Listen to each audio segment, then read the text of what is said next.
What's up guys, welcome back to the channel. In today's video, we're gonna get a Yoshimura exhaust installed on this 2023 CRF450RL. Let's get into unboxing.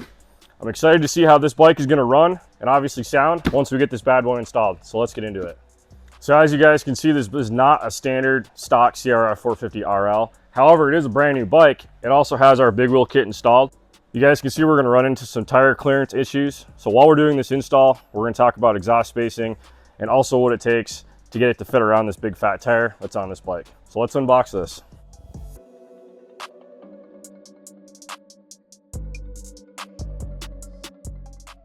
It's actually a surprise to me because I don't even know what model we went with. So hopefully it's the stainless one.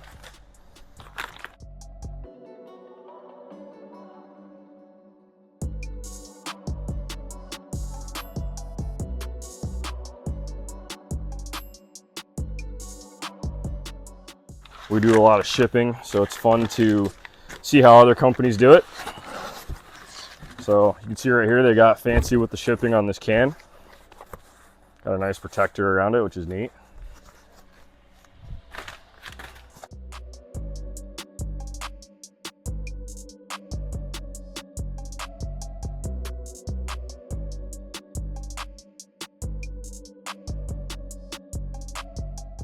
Customer went with the RS4.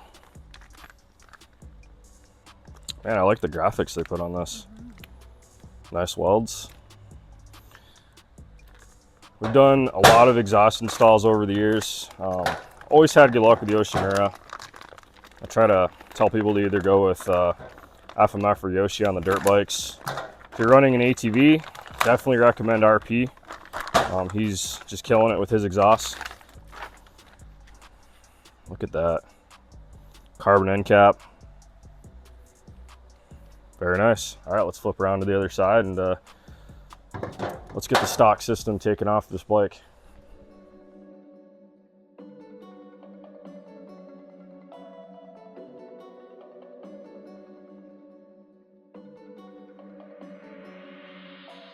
All right, so we're gonna start by taking off the side shroud.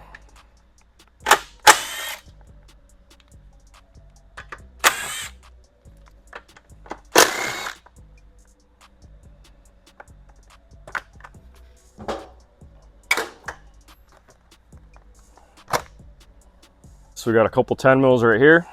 Got an exhaust clamp here. Now keep in mind, not only is this bike gonna run better, this can is extremely heavy. So you're actually gonna save quite a bit of weight. It's also gonna be a little bit of a cleaner finish once it's installed. So let's get this can off.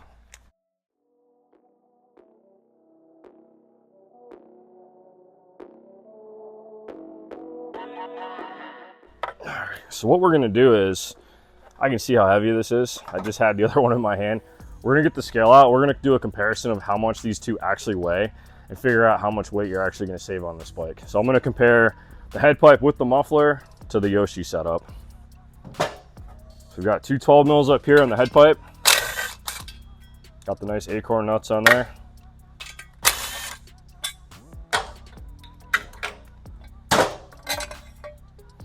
This is actually pretty lightweight, but this can is super heavy.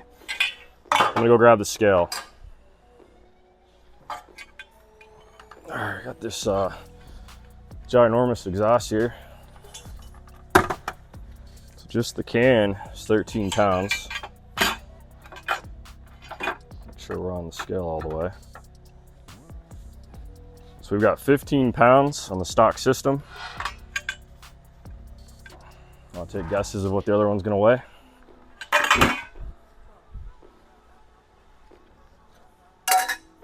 Wife says 12, thinking 10. So we got 6 on that can.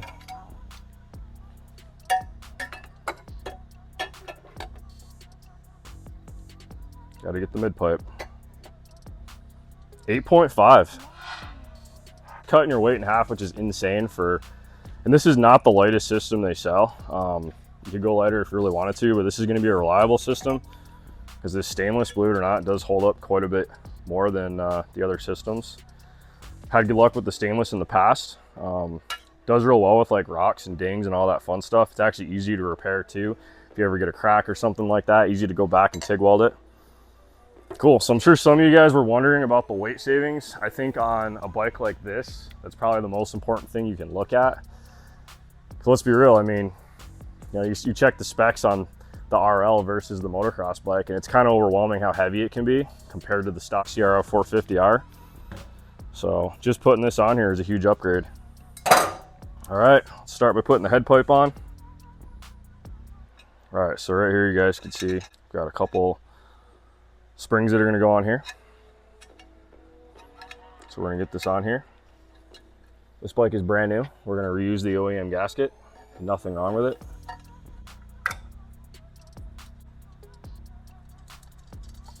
Now we're going to leave the head pipe loose at the moment. I'm just going to tighten these by hand very gently. Just put a little bit of pressure. But the correct way to do this, you get everything aligned before you tighten your head pipe. So got a little bit of pressure on there. Still move it up and down, which is what I want. So right here we've got the mid pipe. Again, got another spring right here. It's gonna hold it onto this joint.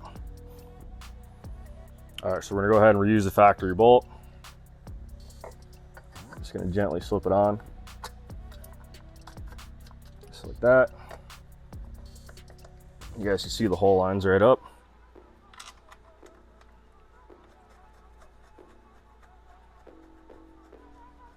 Same deal, finger tight.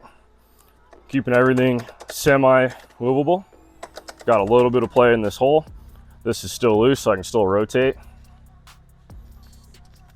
Same deal in the back. Got another spring. I might have to weigh the springs. Probably got a pound of springs. Like I said, 10 pounds total, so it's all right. So we're gonna slip that on. Just like that. Now guys, like I said, we're gonna do some exhaust spacing. So the only thing different in this video from what you guys are gonna be running is we're gonna add an exhaust spacer up here to clear this fat tire.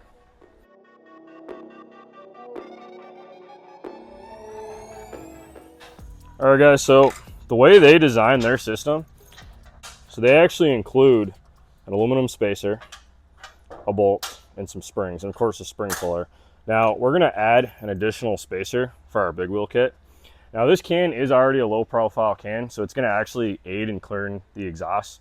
It's nice that it's got the oval shape and not the triangle, because if you have the triangle shape, you'd be running into some tire clearance issues. But let's go ahead and install this longer bolt that we're gonna supply, our spacer, plus their spacer. Still move it around a little bit. Just wanna check clearance back here. I'm gonna get my straight edge while you're filming that. Got a piece of angle iron. Go up the side of the tire.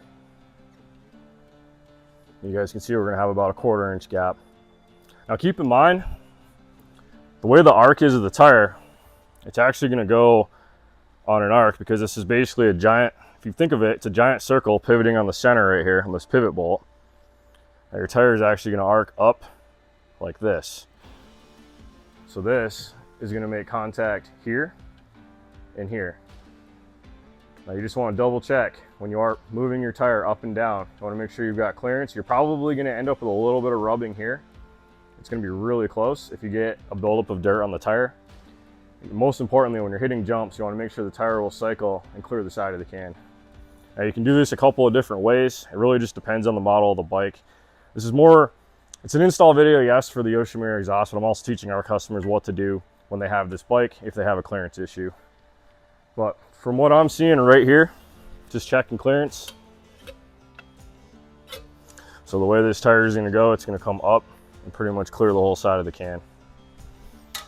All right, so now that we've got that figured out, we're going back to the head pipe. All right guys, so we're going to start with the head pipe.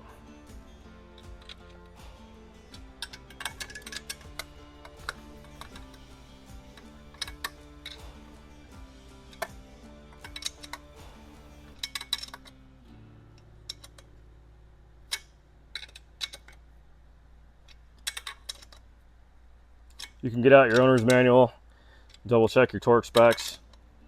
I generally like to do it the way I do it because I've been doing it my whole life. So I'm pretty accustomed to how tight to put everything. And of course, once you ride the bike and get it warmed up, do a couple heat cycles, you're gonna go back and retorque stuff anyway. That's just the proper way to do it. But I've got that tight. Now, this is a spring system, so you're still gonna get a little bit of movement, but the flange is actually tight to the head. So now I'm gonna go ahead and install the springs.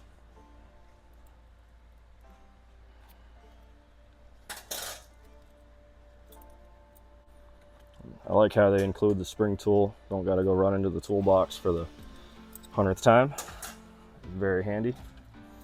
It's kind of nice because you can keep it for future projects.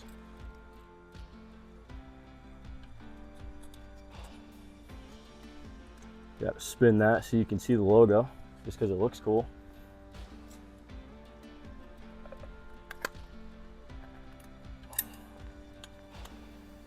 All right.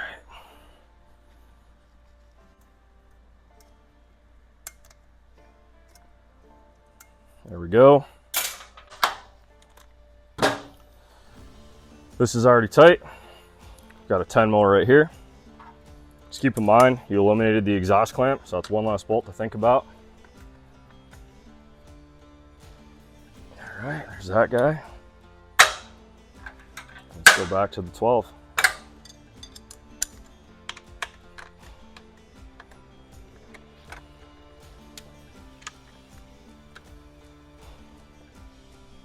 Cool. Looks good. Let's get the shroud back on so we can take this bad boy outside and start it up.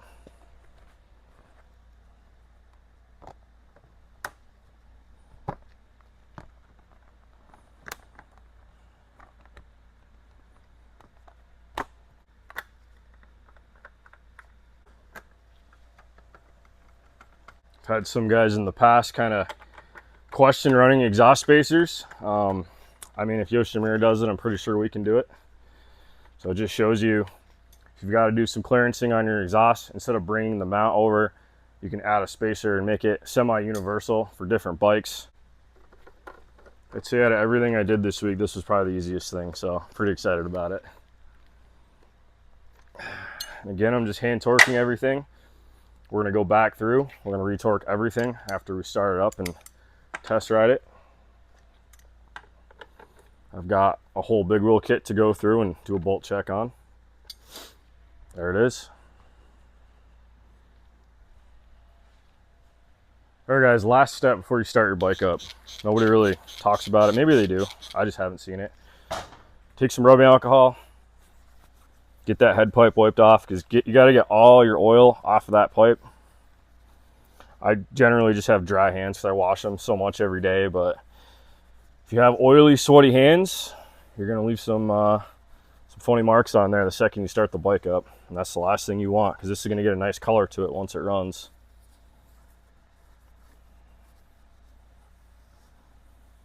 Man, I'm impressed with the fit and finish on this exhaust. I really am. Very nice. All right, I'm going to pick the tools up. We're going to get this lift down. We're going to get this bad boy outside and get it started up.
All right, so we got a little bit of a lean condition going on.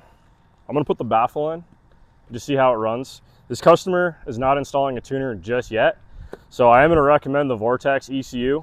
It's a night and day upgrade for this bike. These things are extremely detuned from the factory, obviously to meet the street regulations and all the fun stuff like that, but we're going to go ahead and put that insert in and see how she runs. So you guys got to hear it with the insert out. It's quite loud. We're going to quiet it back up a little bit.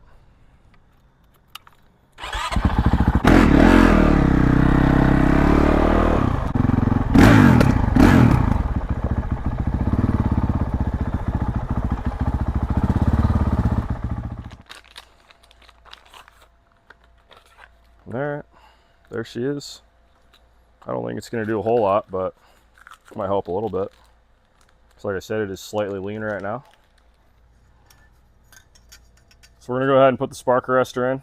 I already pulled this out. It's pretty simple. One Allen head screw in the center. Then you slip it back in. Oh look, it slipped in.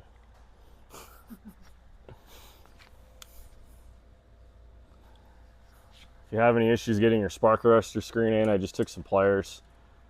I folded up the corners of the screen because it was actually catching the perforated core inside the exhaust. I helped it slip in a little easier.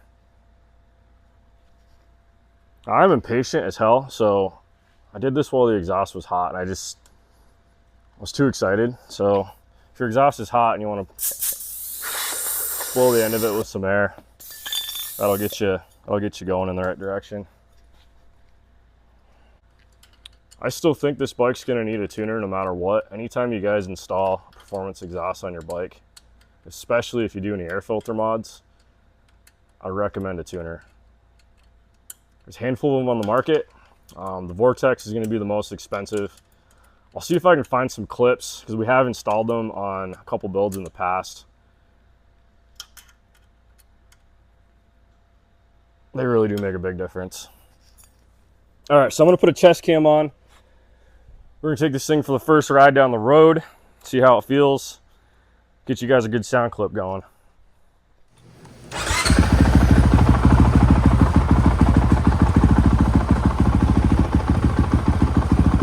That's good.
Sounds better. As you can see, the popping's gone. That's really all it took, was that little bit of resistance on there with the screen. Man, this thing runs good. What a ripper. It is wild riding with that style of knobby tire on the street. Our customer chose that because he's going to be doing some extreme off-roading and some rocks, some loose sand, all the fun stuff that would require tires like this. That is why we install the big wheel kit. If you're riding in gravel like this all day long on your trails, maybe doing some rock crawling, you can actually air these down, get some extreme traction. It's pretty wild. Yeah, guys. Pretty happy with the exhaust install. Had some fun riding it on this fine Saturday. And if you want any info on this kit, head over to www.bbcbigwheels.com and check out some of these video links that I'm going to insert of us torture testing these bikes.